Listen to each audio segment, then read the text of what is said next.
है। तो मैंने कल बताया था कि हमारी बीमारी का कारण मुख्य हमारा पेट है, माना पाचन क्रिया, इसको पीएच कहते हैं, एसिड और क्षार का इम्बैलेंस, और इसके साथ मेटाबॉलिज्म, वो है हमारे आत्मा की माना ब्रेन की इम्यून सिस्टम और शरीर की इम्यून सिस्टम पेट है। ये दोनों का एक दूसरे से कनेक्शन है। जब हम पॉजिटिव सोचते हैं और हमारी दिनचर्या मनचर्या सेट होती है, बायोलॉजिकल क्लॉक सेट होता है, इससे हमारी स्लीप साइकिल रिसेट हो जाती है, तो हमारी अंदर मेटाबॉलिज्म फिर से एक्टिव हो जाता है।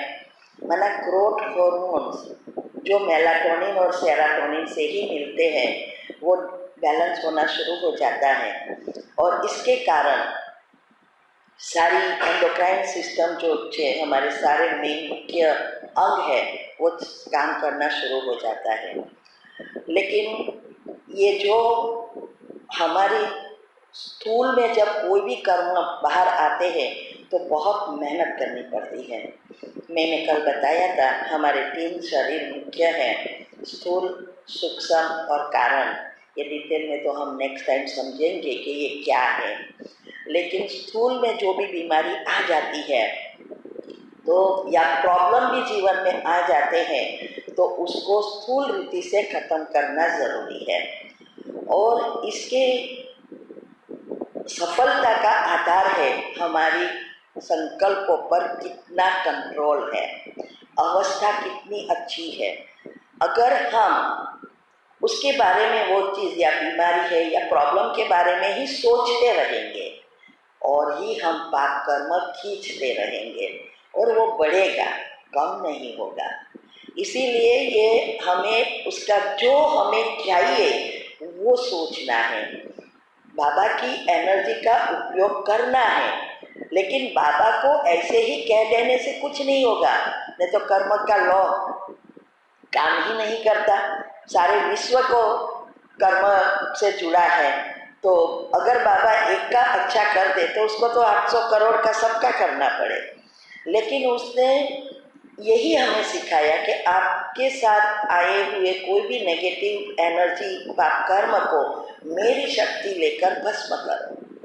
तो इसके लिए जब स्थूल में आता है तो हमें स्थूल रीति से करना है। प्रॉब्लम है तो चेक करना है कि हमारे ये प्रॉब्लम में हमारा क्या रोल है, क्यों ये प्रॉब्लम होता है, हमारी रीति से हमें ख़त्म करना पड़ता है। ऐसे ही बीमारी, दवाई, जैसे हमने बताया कि हमारे किचन में ही सारे मसाले दवाइयाँ हैं, बस उसका उपयोग करना सीखना है। आप मेरे जैसा भी करना शुरू करो। यूट्यूब पर आप लिखेंगे आपकी बीमारी और लिखेंगे घरेलू उपाय, तो तुरंत आ जाएगा। और याद रहे, घर के मसाले कभी भी साइड इफेक्ट नहीं करता, ट्राई करने में कोई हर्जा नहीं है। इसीलिए हमें हमारी बीमारी को अगर ख़त्म करना है तो उस बीमारी के बारे में नहीं सोचना है, उसका ऑपोजिट सोचना है। कि हमारी आदत क्या हो गई है, अगर घुटनों का दर्द है तो हम सोचते रहते हैं कि मेरा घुटनों का दर्द है, मुझे बीपी है, मुझे डायबिटीज है, घर वाले भी यही सोचते हैं। इससे हमारा बढ़ता जाता है, हम ही पाप कर्म और खींचते रहते हैं। तो हमें क्या सोचना है, यही हमें सीखना है कि भाई मेरा बीपी नॉर्मल है, मैं अच्छी रीति चल सकती हूँ, आज मैं एनर्जी से कैसे करना है वो भी बताऊंगी। तो ये दो स्थूल रीति से करना है, सूक्ष्म दुआओं से जाएगा, और कारण शरीर विचारों से, योग से, डिवाइन लाइट से खत्म होगा। जब ये 3 में से जाएगा तब आप इस प्रॉब्लम से कंप्लीटली मुक्त हो जाएंगे। दूसरा मैं ये कहूँगी कि मैं डॉक्टर नहीं हूँ, मैंने पहले भी कल भी कहा था, इसीलिए मैं यही बता रही हूँ जो मुझे फ़ायदा हुआ है या औरों को किया है उसको फ़ायदा हुआ है, और सब मैंने रिसर्च करके विचार मंथन करके एक समझने का प्रयत्न किया, मैं आपके सामने शॉर्टकट में रख रही हूँ और ये बता रही हूँ कि मसाला कभी भी नुकसान नहीं करता है। अभी हर एक के कर्म अलग है, हर एक की बॉडी अलग है, इसीलिए हमें क्या सूट होता है और कोई भी चीज़ हम करें तो पहले उसको अच्छी रीति समझना है कि भाई मैंने ये सब कहा तो पीएच क्या है, ये शॉर्टकट मैंने बता दिया। अभी आपकी बॉडी के हिसाब से आपको सोचना है। आज से 5-6 साल पहले मैंने पढ़ा था 5,70,000 बीमारियां हैं, इसमें से 1,60,000 का नाम है और दवाई सिर्फ 9,000 की है। अभी सोचो, इतनी सारी बीमारियां, दवाइयां है नहीं। ये तो 5-6 साल पहले, अभी तो कितने प्रकार के वायरस हैं और डॉक्टर को भी नहीं पता होता कि ये बीमारी, कितने एक्सरे लेते, कितने टेस्ट करते, तब भी पता नहीं चलता, तो मुझे कैसे पता चलेगा? तो मैं आपको यही बता रही हूँ कि आप मेटाबॉलिज्म और पेट को ठीक करने का प्रयत्न करो।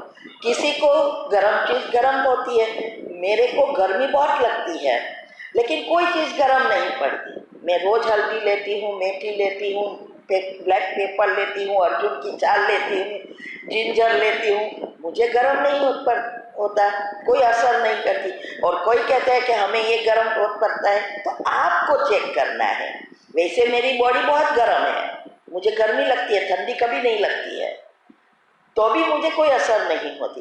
क्यों? क्योंकि हर एक के कर्म है उसके पीछे, तो हमें ये सिर्फ समझना है। तो इसीलिए बहन ने ही बोला आज मुझे कि आप आपकी चैनल का नाम दे दो और व्हाट्सएप ग्रुप है उसका नंबर दे दो, जिससे जिसको जो पूछना है वहाँ पूछे। तो क्योंकि आगे भी प्रोग्राम है, मेरे गला बंद हो जाएगा तो मेरे सब प्रोग्राम कैंसिल करना पड़ेगा, क्योंकि भोपाल में मैं गई, मेरा गला कम्प्लीटली बंद, आवाज़ ही नहीं निकला। 3 दिन तक कितना 18 कलाक मैंने योग किया इसके लिए। तो ऐसे तो अभी आगे मेरा प्रोग्राम सब है, जून तक, 10 जून तक फिक्स है सब, तो इसीलिए मुझे बहुत बोलना नहीं है। तो आप, मैं सिखा रही हूँ वो अच्छी रीति, ये सब वीडियो में रिकॉर्ड कर रही हूँ, आपको वो भी भेज दूँगी, तो आपको उससे पता चल जाएगा, ठीक है? तो हमें कल मैंने बताया कि हमें मेडिटेशन में पक्का बनना है, योग मुख्य है, और ये पीएच का समझना है। बेकिंग सोडा हमें सिर्फ मदद करता है जल्दी बॉडी को अल्कलाइन बनाने में, लेकिन इसके साथ बहुत सारी चीज़ें हैं।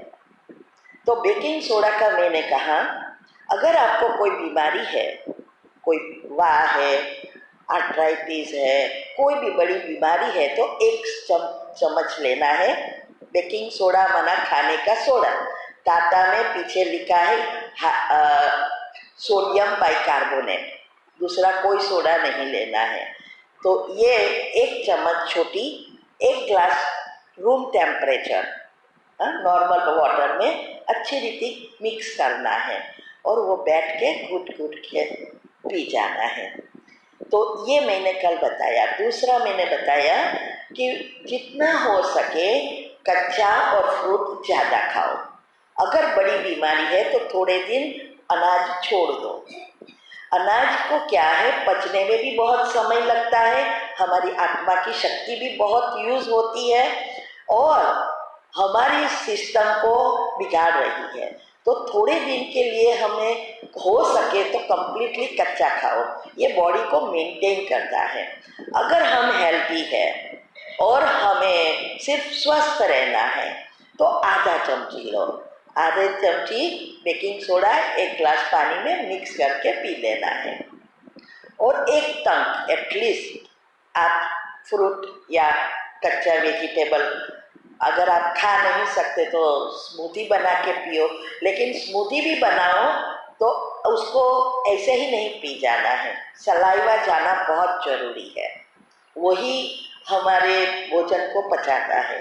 इसीलिए चमची से उसको वगोड़ना है, या तो ऐसा कोई पीसीस करके अंदर डालो जिससे आपको चबाना पड़े, तो उसके साथ सलाइवा जाएगा, तभी आज फायदा करता है। तो एक टंक हम स्वस्थ रहने के लिए ये कर रहे हैं, तो ये भी आप कर सकते हैं। मैंने दूसरा ये भी कहा कि आपको पीएच टेस्ट करवाना है। कोई भी आपको बड़ी बीमारी है तो भी आप पीएच टेस्ट कराओ, और ये बेकिंग सोडा का उपयोग कर रहे हो तो भी 4-5 महीने में या आपकी बॉडी में कोई चेंजेस लगता है तो पीएच जरूर चेक कराओ। आप घर पे भी कर सकते हैं, गूगल करेंगे यूरिन पीएच टेस्ट की स्ट्रिप्स आती है, 159 रुपीज़ की 100 आती है। आप घर के ही यूरिन में डाल के उसकी प्रोसेस लिखी हुई होती है, तो वो घर पे भी आप नॉर्मली 1-2 वीक के बाद कर सकते हैं। जब आपको लगे कि एसिड की साइड जा रहा है या तो अल्कलाइन बढ़ रहा है तो फिर लैब में करा सकते हैं। तो ये खास करना है। दूसरा मैंने कहा कि कोलेस्ट्रॉल अगर है हमारी बॉडी में पता नहीं चलता, क्योंकि हम रेगुलर चेकअप नहीं करते, तो बीपी भी हो सकता है। इसीलिए बीपी भी चेक करते रहना है और कोलेस्ट्रॉल का भी टेस्ट करा लेना है। अगर है तो अर्जुन की छाल साथ में लेनी है। अर्जुन की छाल से आपका कोलेस्ट्रॉल, एलडीएल खत्म हो जाएगा, बीपी नॉर्मल हो जाएगा और एचडीएल अच्छा कोलेस्ट्रॉल बढ़ जाएगा। तो ये अर्जुन की छाल का पाउडर भी आता है और पीसीस जैसा भी आता है। तो उसको क्या करना है, हम क्या करते हैं, दोपहर को 1 चम्मच छोटी 2 ग्लास पानी में, छोटे 2 ग्लास पानी में बोते मीन्स के सॉक करते हैं, भिगोते हैं। कभी कभी हिंदी वर्ड जल्दी नहीं आता है तो भिगोते हैं और फिर शाम को उबाल लेते हैं। इसमें थोड़ा जिंजर डालते हैं और गुड़ भी डालते हैं। और फिर मैं सुबह में लेती हूँ, तो सुबह में टाइम नहीं होता, योग का टाइम में नहीं बिगाड़ती हूँ, इसीलिए सुबह में फिर उसको वार्म कर लेती हूँ और इसमें थोड़ा दूध डाले तो चाय जैसी हो जाती है। तो वो आप ले सकते हैं सुबह में खाली पेट। बेकिंग सोडा मैं भूल गई, बेकिंग सोडा खाली पेट लेना है, लेकिन 12 घंटे रात वाला खाली पेट नहीं लेना है। खाने के बाद 2 घंटे के बाद आपका पेट खाली हो जाता है, एक जठर में से दूसरे जठर में चला जाता है, तब आप ले सकते हैं, चाहे नाश्ते के बाद चाहे दोपहर के भोजन के बाद। तो ये चीज़ हमें ध्यान रखनी है। आप चाहो तो होम्योपैथी डॉक्टर या तो आयुर्वेद डॉक्टर की भी सलाह ले सकते हैं। मैंने ली थी, मैंने हमारे ग्रुप में, मैंने कहा ना मेरे ग्रुप में 15 जितने डॉक्टर्स हैं, तो कोई भी ऐसी चीज़ है तो मैं टेक्स्ट करके पूछती हूँ तो वो जवाब दे देते हैं। तो मैंने पूछा था, ये जब यूरिन इन्फेक्शन हुआ और मुख में कैंसर का टेस्ट करवाना था, और ये गूगल पर मैंने सारा पीएच का रिसर्च किया, तो मैंने पूछा क्या बेकिंग सोडा ले सकते हैं, तो लोग ने कहा हाँ, लेकिन ध्यान रहना है बहुत बढ़ ना जाए, इसलिए मैंने कहा पीएच चेक करते रहना है। बाकी वैसे तो हमारा खान पान ऐसा है, कभी भी अल्कलाइन बॉडी होती ही नहीं है, फिर भी चेक करवा लेना अच्छा है। अभी आगे हम बढ़ेंगे आज से। इसके साथ अगर आपको स्वस्थ रहना है और जल्दी बीमारी को ख़त्म करना है तो हमारी बायोलॉजिकल क्लॉक को रिसेट करना बहुत ज़रूरी है। खाना, पीना और सोना, और साथ साथ हमारी सारी सुबह से शाम तक की दिनचर्या है, इसके साथ मनचर्या को जोड़ो। जस्ता मिनट, ट्रैफिक कंट्रोल, अमृत वेला और स्नूमासा, इतना तो हमें करना ही है। ये करेंगे तो आप अपने माइंड को काम दे रहे हो, तो इससे वो सेट होगा, तो आपका धीरे धीरे बायोलॉजिकल क्लॉक रिसेट हो जाएगा। ये पहले सब जरूरत है। बाकी तो आपकी 5 इंद्रियां साथ में काम करेगी और आप जहाँ चाहोगे वहाँ मन बुद्धि एकाग्र कर सकोगे। कान सुनता रहेगा, मुरली सुनता है, चलो सुन रहे बराबर, तो सुनते रहेंगे, हाथ से काम भी करेंगे, बात भी करेंगे, लेकिन हमारा कंसंट्रेशन अगर हमें रखना है, मन बुद्धि को मुरली में रखना है, तो वो वही करेगा। ऐसी अवस्था बन जाती है। तो शुरुआत में मेहनत है, बाद में कोई मेहनत नहीं है। इसीलिए मैं कहती हूँ कि पहली अवस्था हमारी 4 योग की अवस्था है, वो पहली अवस्था बहुत मेहनत वाली है। बीजरूप स्थिति में कोई मेहनत नहीं है, लेकिन पहली अवस्था बनाने के लिए उसकी विधि मैंने YouTube पर भी रखी है और मेरे ग्रुप में भी रोज दिनचर्या आती है, उसमें भी आती है। तो ये पहले हमें उसको सेट करने में थोड़ी दिक्कत होगी, बहुत अटेंशन देना पड़ेगा, बाद में नेचुरल हो जाएगा। फिर बीजरूप स्थिति में जाना जैसे नेचुरल है, जैसे अभी मैं आपके पास बात कर रही हूँ, लेकिन बाबा की किरणें विजुअलाइज कर सकती हूँ। ये इंद्रियां अलग है, आपके साथ बोलना अलग है, ये एक अवस्था बन जाती है। तो इसके लिए ही मैंने कहा कि हमारी ये दोनों हम करेंगे तो हमारे घड़ी को पता चल जाएगा, रिसेट हो जाएगा। डॉक्टर तो कभी कभी क्या कहते हैं, खाने का टाइम हो ना तो ठोसते हैं, ठोसते नहीं है, आपका क्लॉक फिक्स हो गया होता है, भूख लगेगी ही और वो समय चला जाएगा, फिर आपकी भूख ही उड़ जाएगी, ऐसा क्लॉक रिसेट हो जाता है।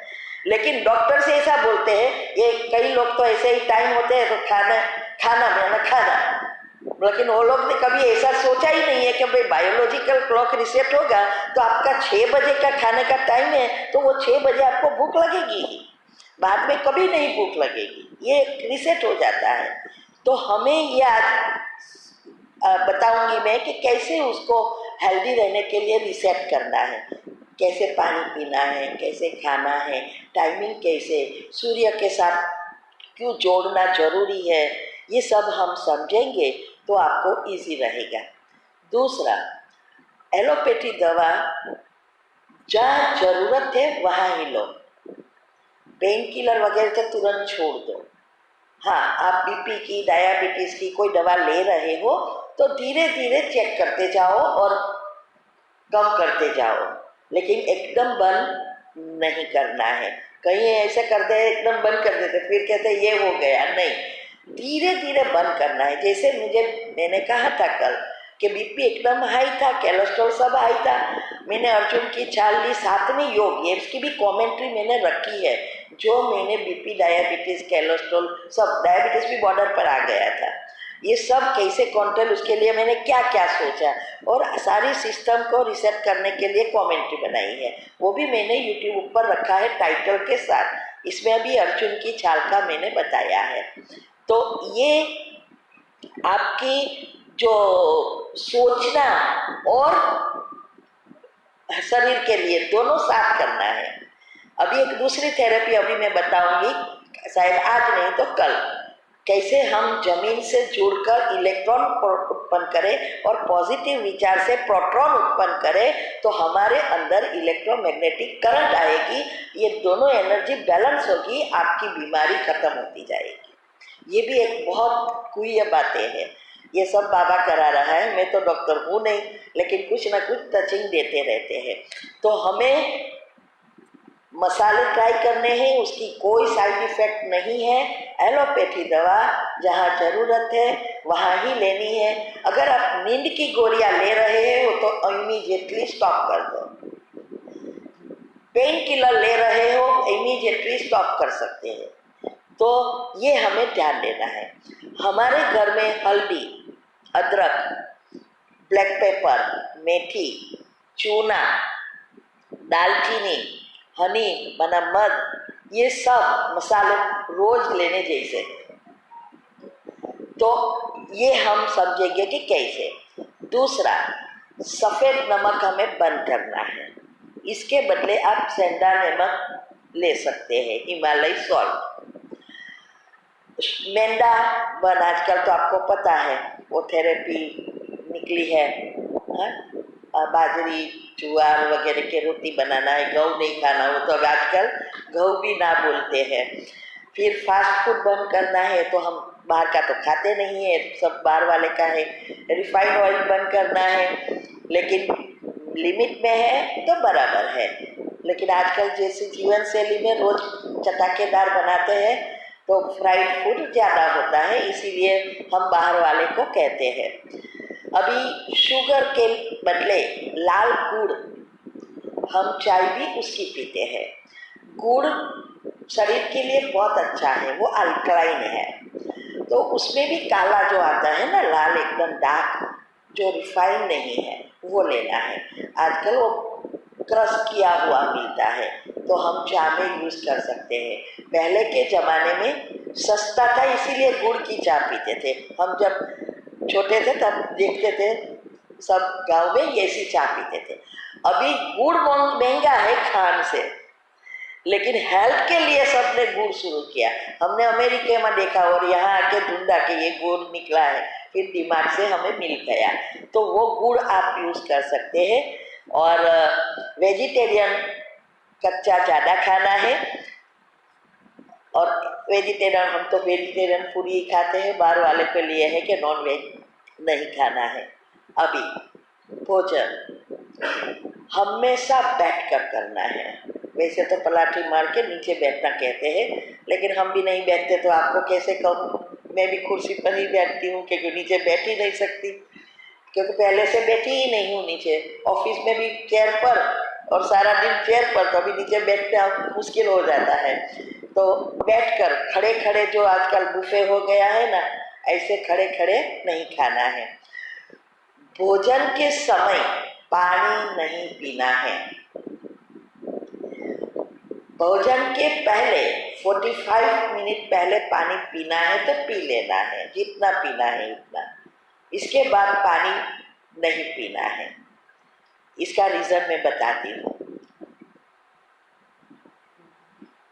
भोजन के बाद करीब 1.5 घंटे के बाद पानी पीना है। रीज़न यह है, एक तो पानी क्या करता है, हमारी जठर अग्नि को बुझा देता है। पानी का काम ही यह है ना। तो जैसे आपने गैस पर एक तपेला कुकिंग के करने के लिए रखा और गैस ऊपर पानी डाला तो गैस बंद हो जाएगा, तो कुकिंग होगा क्या? नहीं होगा। ऐसे ही हमारे साथ होता है, डाइजेस्ट फूड नहीं होता है, वो अग्नि बुझ जाती है और इसीलिए भोजन सड़ता है। दूसरा, पानी अंदर ज़्यादा रहता है तो पानी हमारे, ये पेट है ना, मिक्सर जैसा है, घर में मिक्सर होता है ना, तो मिक्सर में क्या है, अगर आप ज़्यादा भर दो तो भी क्रश नहीं होगा, अगर आप पानी ज़्यादा डाल दो तो भी क्रश नहीं होगा, आपको निकालना पड़ेगा। ऐसे ही यहाँ होता है।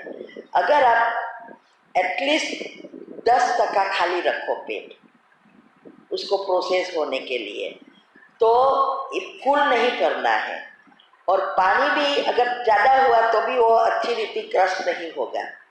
इसीलिए हमें, क्योंकि ये मिक्सर ऐसा है, निकाल नहीं सकेंगे, वो तो सड़ेगा ही। घर का मिक्सर में तो हम दाल निकाल सकते हैं, एडजस्ट कर सकते हैं, पेट का मिक्सर नहीं कर सकते। इसीलिए बहुत ध्यान देना है। और भोजन चबा चबा कर खाना है, कम से कम 20 मिनट लगनी चाहिए। क्यों? क्योंकि हमारे ब्रेन को मैसेज मिलने में 20 मिनट लगती है, तब तक वो फुल है ऐसा फील नहीं होगा, तो आप ज़रूरत से ज़्यादा खा लेंगे। दूसरा, क्रश कर किया नहीं है तो उतना लोड पेट में ज़्यादा पड़ेगा, वो प्रोसेस होगा ही नहीं और सलाइवा नहीं जाएगा। बहुत सारे रीज़न होते हैं। इसीलिए धीरे धीरे, बाबा भी कहते हैं ना, बाबा की याद में धीमे धीमे खाना है। कितना खाया, कैसा खाया, इससे इम्पोर्टेंट है कितना पचाया, कैसे चबाया, वागोड़ो। बाबा कहते हैं ना, वागोड़ो गाय की तरह। तो भोजन को भी ऐसा करना है। 2 भोजन के बीच 4 से 5 घंटे का समय रखना है। ये बहुत महत्व की चीज़ है। क्या होता है, आजकल लोगों को बीच बीच में खाने की भी आदत पड़ गई है, क्योंकि भूख लगती है, कुछ अच्छा देखा बाजार में तो भी वो लोग खाने लग जाते हैं। हम जैसे ही मुख में कोई भी चीज़ रखते हैं हमारे अंदर हजारों क्रियाओं होती है और जिस अंग में क्रिया शुरू होती है वहाँ खून की बहुत ज़रूरत होती है और हमारा पेट का कनेक्शन डायरेक्ट ब्रेन से है, इसीलिए ब्रेन से सारा खून जठर में जाना शुरू हो जाएगा। तो ब्रेन में कभी कभी शॉर्टेज होता है खून का, तो ब्रेन हेमरेज, गांठ होना शुरू हो जाता है, जम जाता है, बहुत कुछ होता है और याद शक्ति भी खत्म हो जाती है। अगर हम 4-5 घंटे का समय रखें दो भोजन के बीच तो हमारी याद शक्ति और एकाग्रता भी बढ़ जाएगी क्योंकि इनफ ब्रेन को खून मिलेगा। इसीलिए हमें 4 से 5 घंटे का समय रखना है। दूसरा, सूरज के साथ इसको जोड़ना है भोजन को, क्योंकि ये अग्नि तत्व है और सूरज ही अग्नि तत्व प्रोड्यूस करता है। तो सूरज जब उगता है, सूर्योदय होता है, तब वो बहुत तेज है, इसीलिए सब कहते हैं ना, नाश्ता राजा जैसा करो। जो भी खाना है वो सुबह में खाओ, हलवा खाओ, कोई भी चीज़ खाओ, इसीलिए क्योंकि उस समय बहुत प्रबल होती है। फिर दोपहर को जब सिर पर हो 12 से 1 के बीच में खा लेना है। सुबह में जब सूर्योदय होता है करीब 7 बजे तक खा लेना है, मैक्सिमम 7, साढ़े 7 तक। और शाम का बहुत महत्व का है। अगर आप सूर्योदय के बाद खाते हैं ये भोजन कभी भी पचता नहीं है, इसीलिए जैन लोगों ने जाने अनजाने से ये विधि अपनाई। सूर्योदय पहले खा लेते हैं, 5 बजे खा लेते हैं वो लोग। इसका कारण यही है, जब सूर्यास्त होता है शाम को, तो जैसे हम घर में दिया जलाते हैं तो दिया क्या होता है, जब बुझने वाला है तो पढ़ के लेता है, मतलब एकदम पावरफुल हो जाता है ना। ऐसे ही जब सूर्यास्त होने वाला है तो ये हमारी जठर अग्नि एकदम प्रबल हो जाएगी, क्योंकि वो अग्नि भड़कती है तो वो भी एकदम तेज हो जाती है। इसीलिए जब सूर्यास्त होता है तब खाना है। हम अभी खा के आए हैं क्योंकि 8 बजे बाद खाए तो फिर पेट में प्रॉब्लम, तो ये 6 के आसपास भोजन खा लेना चाहिए। ये सबसे बड़ी गलती हम कर रहे हैं, क्योंकि सारी रात फिर आप, दूसरा प्रॉब्लम क्या है आजकल कि लेट खाते फिर सोने का टाइम हो जाता है। 2 से 3 घंटा उसको दूसरे जठर में एटलीस्ट जाने का समय चाहिए, उससे तब तक नहीं सोना है। अभी आप 8:30 को खाओ और फिर 9, साढ़े 9 को सो जाने आएगा, 9 बजे सोना क्यों जरूरी है? तो ये अभी कैसे जाएगा, वो भोजन पचेगा ही नहीं। तो ये सारी क्या है कि धीरे धीरे अंदर प्रॉब्लम शुरू होते हैं, इसीलिए तुरंत पता नहीं चलता, क्योंकि बीमारी भी होने में 15 से 20 साल लगता है, एक रात में कोई बीमारी नहीं होती है। तो हमें भोजन के बाद पानी अगर पीने की आदत है तो क्या करना है, 3 चीज़ आप पी सकते हैं, जूस, छाछ और दूध। तो हम क्या करते हैं, दिन भर में जूस पियो, दोपहर को छाछ और रात को हल्दी वाला दूध। ये 3 चीज क्या करती है, हमारी जठर अग्नि को प्रबल करती है, तो जल्दी पाचन हो जाता है।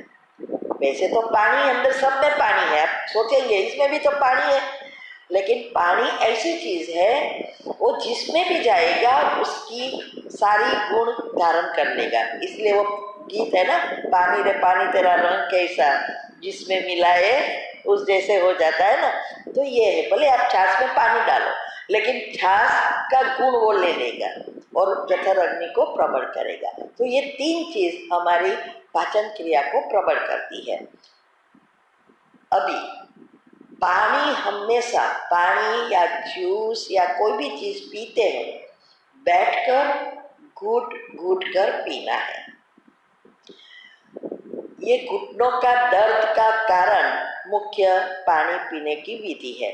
ये पानी की समय, ये जो आपके है ना खाने के बीच का पीते हो, ये सारी प्रॉब्लम होती है, टिश्यूज डैमेज करता है।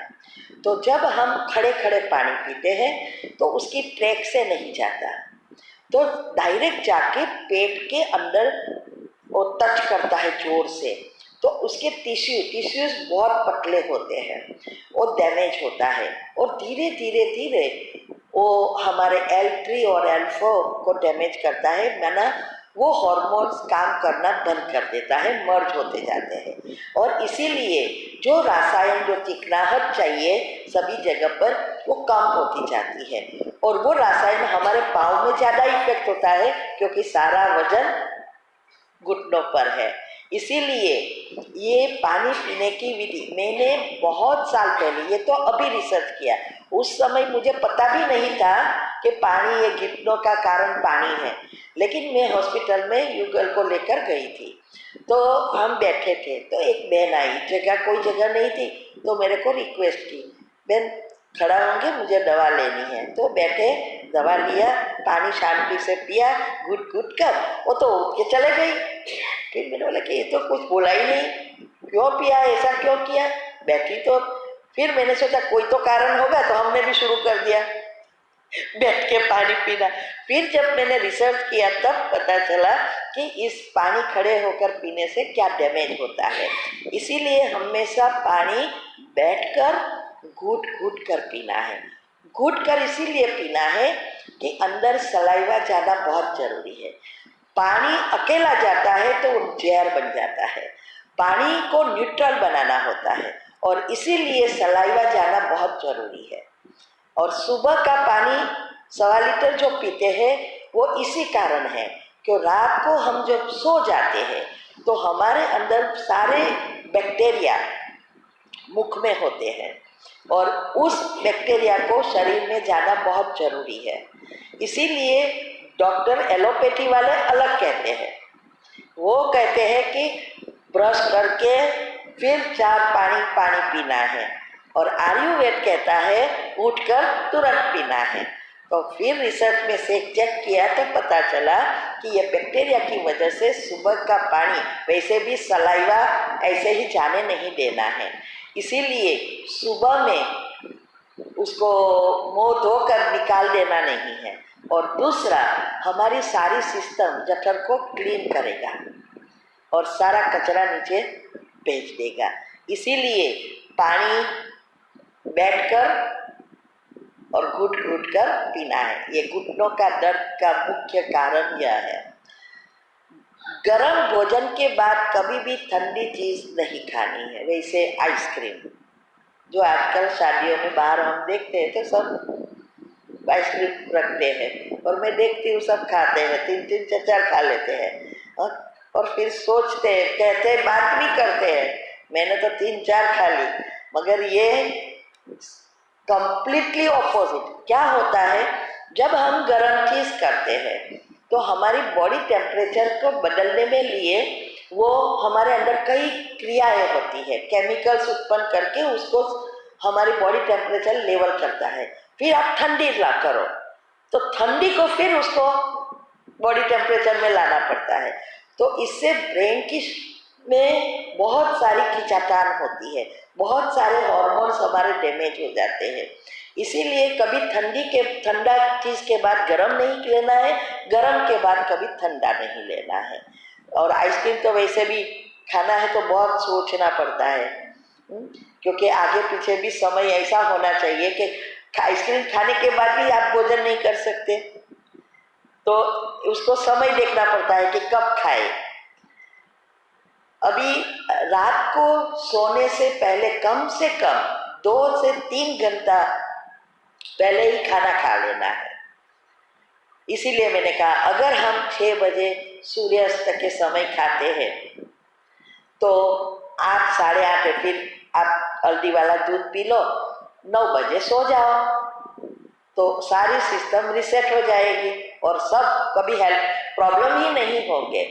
इसीलिए 6 के 7 अगर 6 से 7 के बीच अगर भोजन ले लिया तो आधा प्रॉब्लम आपका सॉल्व हो गया। अभी आपको सोचना है कि कैसे। देखो ये सब चीज़ें करेंगे तो हेल्दी रहेंगे। और उसके साथ मैंने कहा ना, विचारों को भी चलाना है, तो ये सब साथ में करना है। और कितने इस जन्म के तो कर्म हैं, लेकिन पिछले जन्म के भी बाहर आएंगे, इसीलिए ये करते रहना होता है। दूसरा, रात के भोजन के बाद कुछ भी खाना नहीं है, ना रात को उठ के जगकर खाना है और न ही आजकल टीवी देखते देखते लोग के बाहर वाले तो खाते रहते हैं, ये बहुत नुकसान करता है, ये भोजन सड़ता है। अंदर की सारी सिस्टम को कम से कम 12 घंटा रेस्ट दो रात को। जैसे आप 6 बजे भोजन लेते हो या 8 बजे लेते हो, तो सुबह में 8 बजे तक कुछ नहीं खाना है, सिर्फ पानी पी सकते हैं। अगर 6 बजे लेते हो तो मेरे 6 बजे से 6 बजे तक, ज़्यादा होवे तो अच्छा है, लेकिन उससे कम नहीं करना है, तो भी आपकी बहुत सारी बीमारियां खत्म हो जाएगी। तो ये पहले थोड़ी सिस्टम को सेट करना डिफिकल्ट लगेगा, बाद में अच्छा ही हो जाएगा। तो अगर दांत को भी लंबा समय टिकाना है, वैसे तो पहले मुझे नहीं पता था कि पेट ही कारण है। किसी के दांत देखना 40 साल में ही प्रॉब्लम होता है, ना मैंने कभी कैनलिंग किया, कुछ नहीं, सिर्फ मैंने दांत में फिलिंग किया था। और वो जब फिल किया एक दांत को, तब ये सब सारे प्रॉब्लम शुरू हो गए। फोड़ क्या हुआ मुझे पता नहीं है, डॉक्टर को वो तो बोलते हैं कि वो तो कभी होता है, मत अच्छा हो जाएगा, दवा देना शुरू किया। फिर घर की ट्रीटमेंट से ये 5 साल तक चला, बोलो कैंसर तक ले गया। 5.5 आया था पीएच मेरा, जब वो लोग ने टेस्ट करवाना कहा था। अभी मुझे पता चला कि जो किसी को छोटी उम्र में होता है, किसी को बड़ी उम्र में दांत जाते हैं, किसी को छोटी उम्र में नंबर आ जाते हैं, इसका कारण दूसरा तो ये विजन, रेडिएशन, ये सब तो है ही, लेकिन पेट है मुख्य।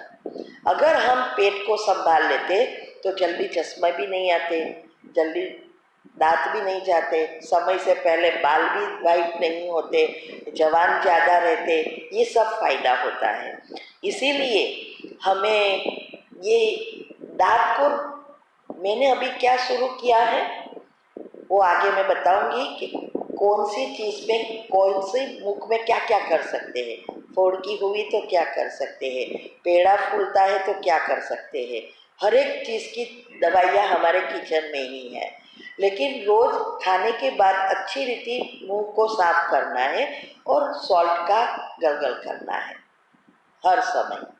रात को तो खास करके सो जाना है, तो बहुत लंबा समय आपके दांत काम करेंगे। और कभी भी दांत निकालना नहीं है। हमारे एक डॉक्टर थे विद्यानगर में, वो गुणाटी स्वामी नारायण है, बहन है सरंदर, तो लोग उसको यहाँ डिस्पेंसरी चलती है, मुझे उसका ही हाथ अच्छा लगता है, चेक करना है कुछ भी, वो हमेशा यही कहती है, दांत जब तक आपको सहन हो सके, रिपेयर हो सके, करना है। निकालने की बात कभी नहीं करनी है।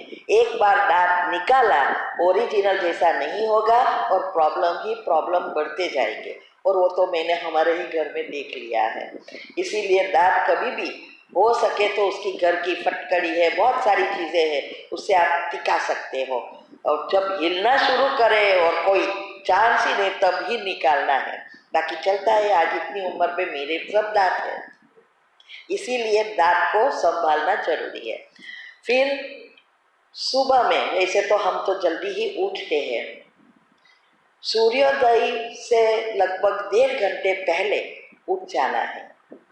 हम उठ जाते तो है, लेकिन दूसरी एक भूल कर रहे हैं, ये मैं भी करती थी, मैं भी बहुत निंद्रा करती थी। और जब तक हम निंद्राजित नहीं बनते तब तक अच्छे योगी नहीं बन सकते, और इसके लिए मैंने मेहनत बहुत की। तो इसमें मैंने साइंटिफिक रीति से जो देखा वो यह था कि मैंने कल जो स्लीप साइकिल का बताया था कि हमारी sleep cycle beta alpha theta delta, delta theta alpha beta, ये 4 का एक चक्र पूरा हुआ। अभी ये चक्र 1.5 से 2 घंटे का, हर एक का अपने अपने दिन भर में कितना काम, कितने विचार चले, उस अनुसार डाउनलोडिंग और स्लीप साइकिल बनती है। जैसे जैसे हम योग में पक्का बनते जाते हैं, पॉजिटिविटी नेचुरल हो जाती है, ये चक्र छोटा होता जाता है।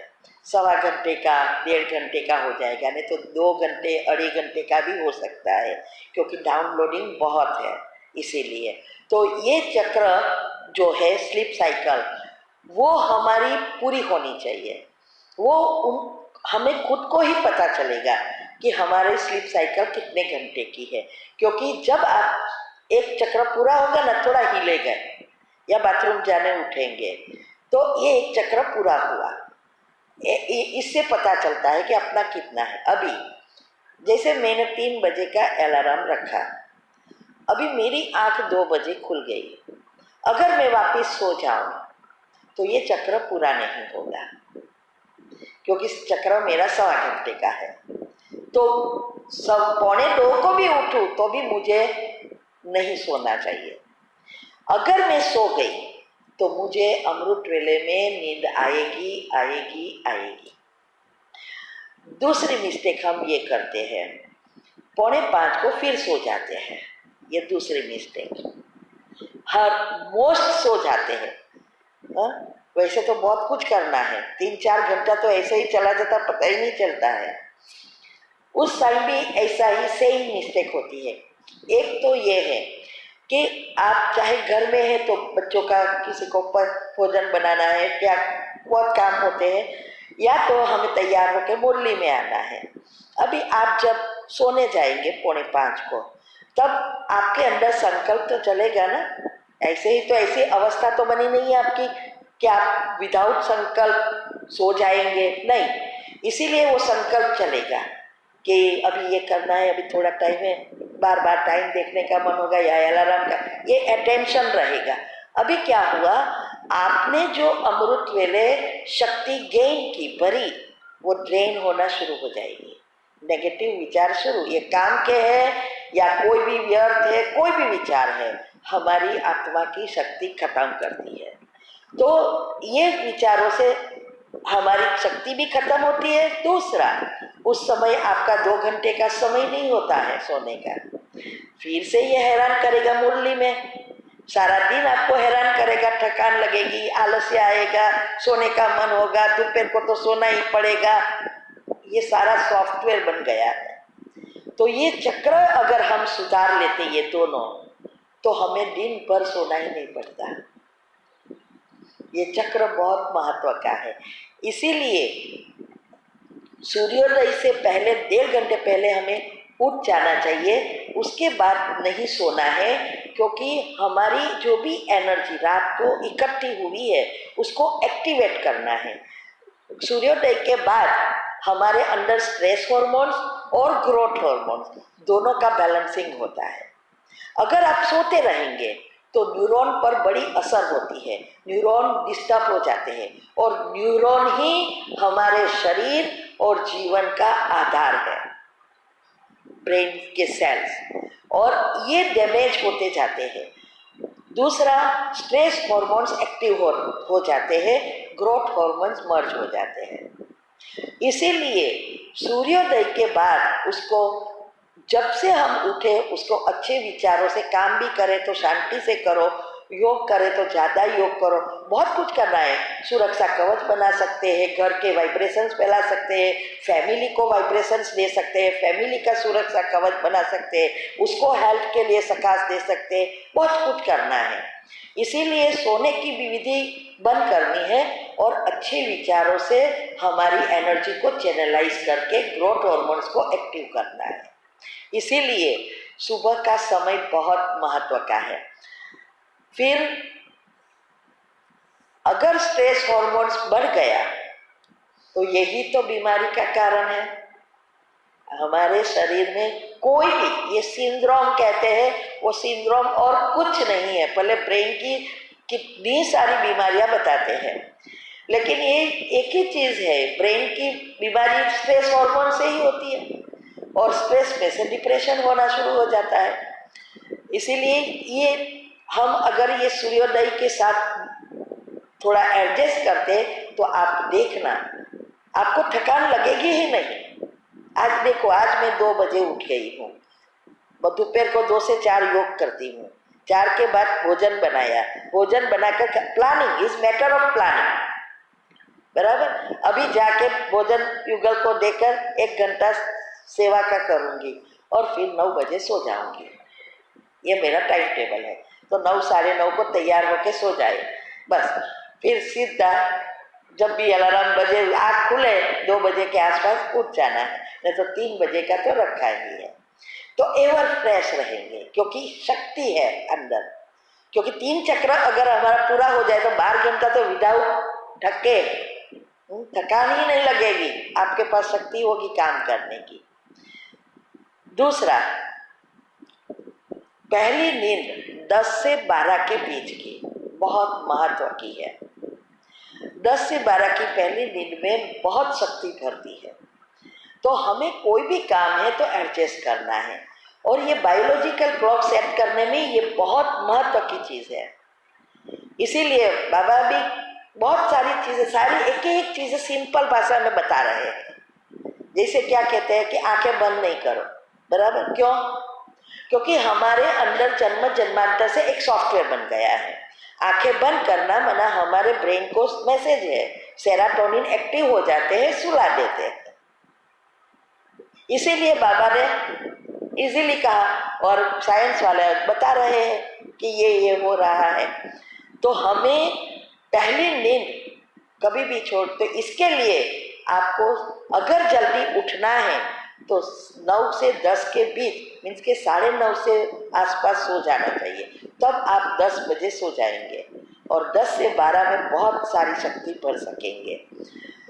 जितनी निद्रा में नियमितता रखेंगे इतना कभी भी अनिद्रा का प्रॉब्लम नहीं होगा। पिल्स लेनी ही नहीं पड़ी, मैं तो पड़ी बेड में सो गई, कोई प्रॉब्लम ही नहीं। हाँ, पॉजिटिव सोचते सोचते सोचते स्वमान में रहते रहते सो जाओ, बस। इसीलिए, और अनिद्रा का प्रॉब्लम नहीं होगा तो आपकी सारी सिस्टम, शरीर की सिस्टम अच्छी रीति चलेगी लंबा समय। देखो, एक है जीवन जीना, 100 साल आप जियो लेकिन बॉडी में कुछ है नहीं, और या बीमारी से पीड़ित होकर खाटले में जियो, इसका कोई अर्थ नहीं है।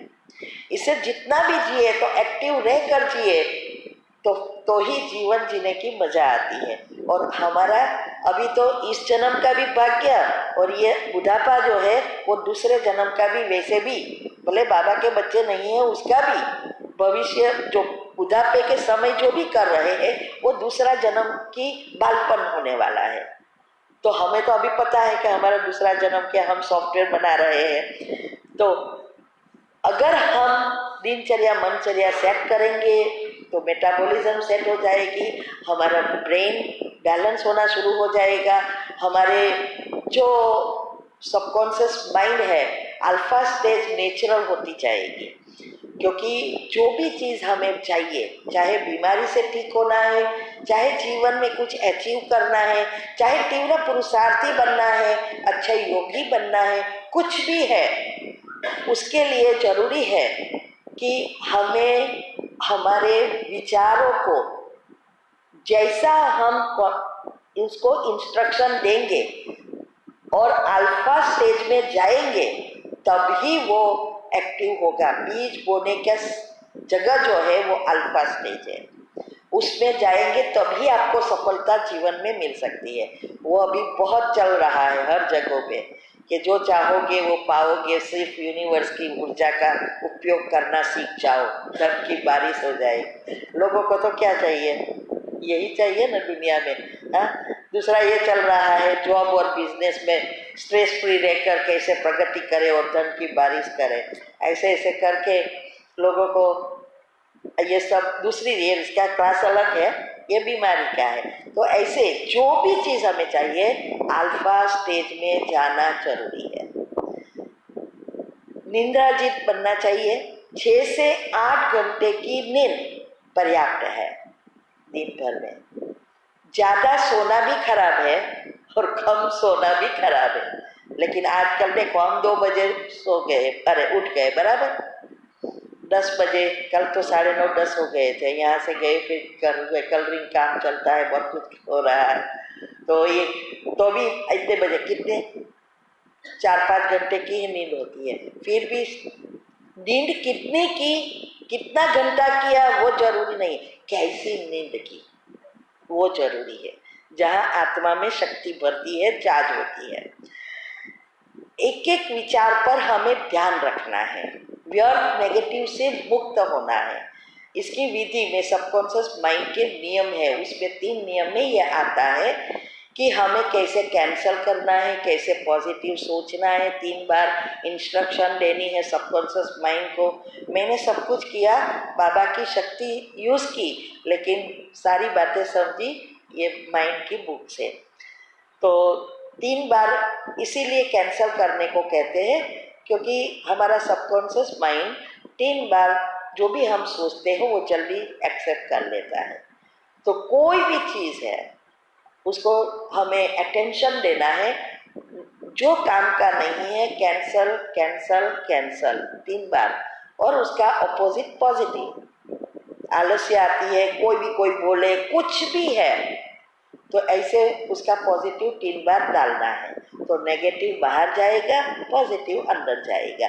ऐसे करते करते करते हम सॉफ्टवेयर बदल सकते हैं, क्योंकि हमें अपना सॉफ्टवेयर बदलना है।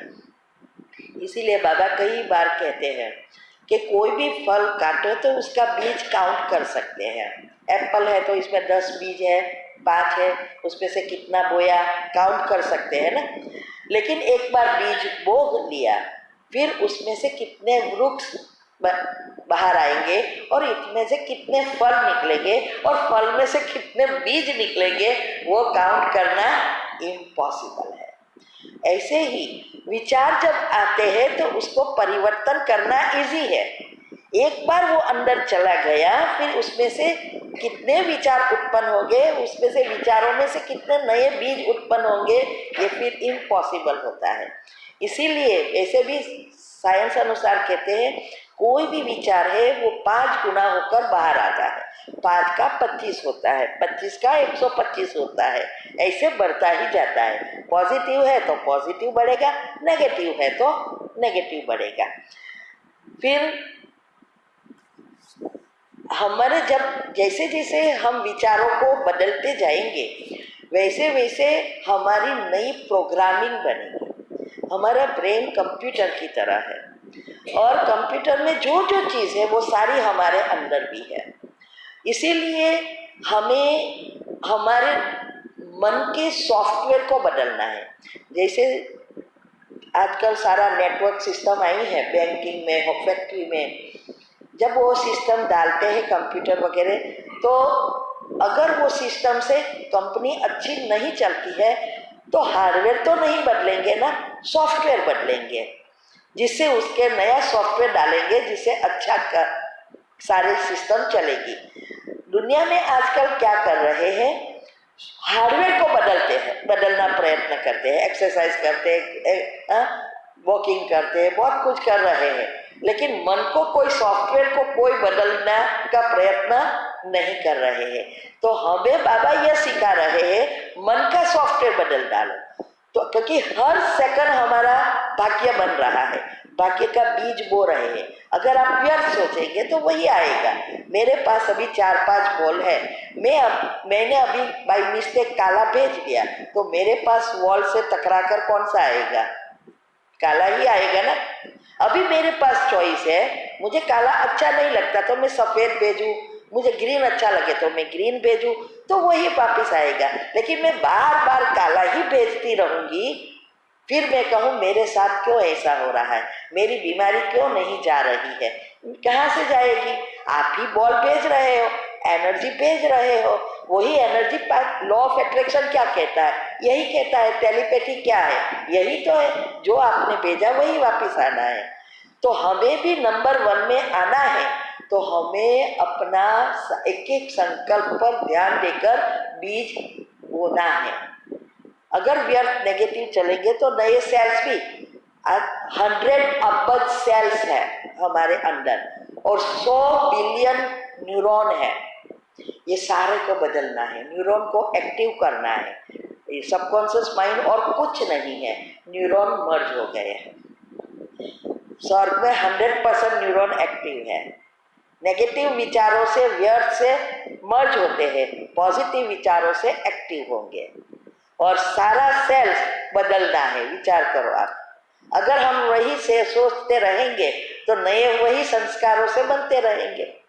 इसीलिए हमें अपने जितना, बाबा भी क्या कहता है, संतुष्ट बनो, साक्षी दृष्टा हो जाओ, मेहमान बन जाओ। ये सारी बातें क्या है, इसीलिए है कि जब आप मेहमान या संतुष्ट हो जाते हैं या साक्षी दृष्टा हो जाते हैं, आपकी सुषुम्ना नाड़ी एक्टिव हो जाती है, सहस्त्र चक्र एक्टिव हो जाता है, जिसको हाइपोथैलेमस कहते हैं वो, और थैलेमस जो हम ब्राह्मण चोटी वो थैलेमस कहते हैं। वो सारी एक चीज एक ही है, साइंस वालों ने ढूंढी है।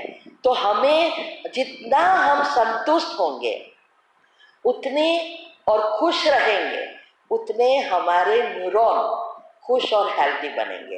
अगर हमारे न्यूरॉन खुश और हेल्दी बने, हमारा जीवन और शरीर भी खुश और हेल्दी बन जाएगा। दुनिया में तो आर्टिफिशियली हंसने की प्रयत्न करते हैं। आजकल तो क्लब निकली है ना, हंसते हैं, बाद में जैसे थे वैसे।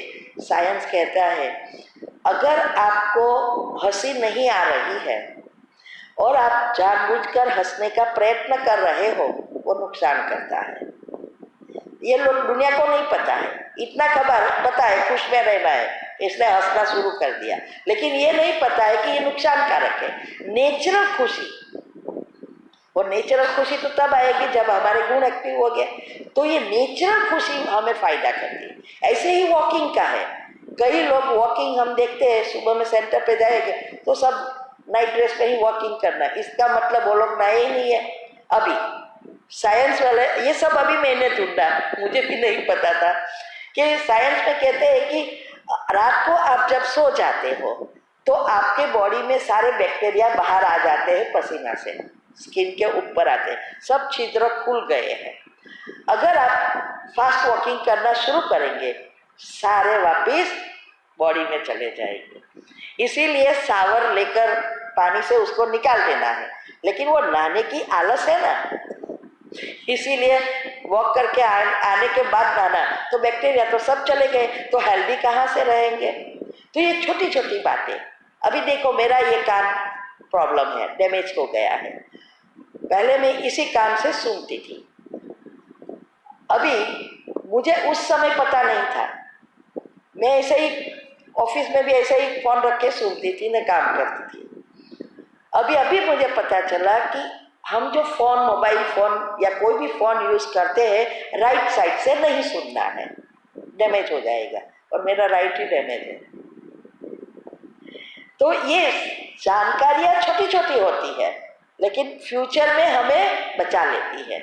इसीलिए ये सारी चीज़ों को अच्छी रीति समझकर हम भी समझे, हमारे घर में परिवार वालों को भी बताए, बच्चों को बताए, ट्राई करें तो वो लोग का भी।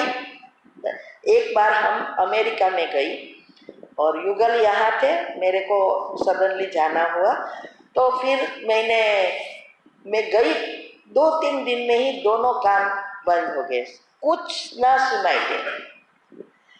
और एक बाजू सेवा भी इतनी सारी, एक जगह पे 2 जगह पे मृत्यु हुई थी, फिर वहाँ लेक्चर देने गई और वो लोग ने कहा शिविर कराने आओ, वो शुरू हो गया। एक बाजू मुझे कान से सुनाई नहीं दे और मुझे अनाउंस करना पड़ता कि मेरे कान से सुनाई नहीं देता है, आपको समझ में ना आए तो लिख कर देना, जवाब मिल जाएगा। बाबा को रोज कहती ये क्या है, कैसी परीक्षा ले रहा है, कितने कर्म बाहर ला रहा है। फिर मैंने रोज सुबह में कान में ऐसा रख कर हाथों में विचार चलाए, ये 8-10 वर्ष पहले की बात है, और विचार चलाए।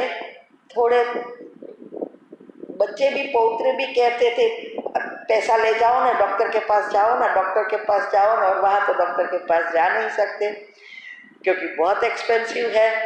और एक जगह पे गए थे, बोले कि ऑपरेशन करना पड़ेगा।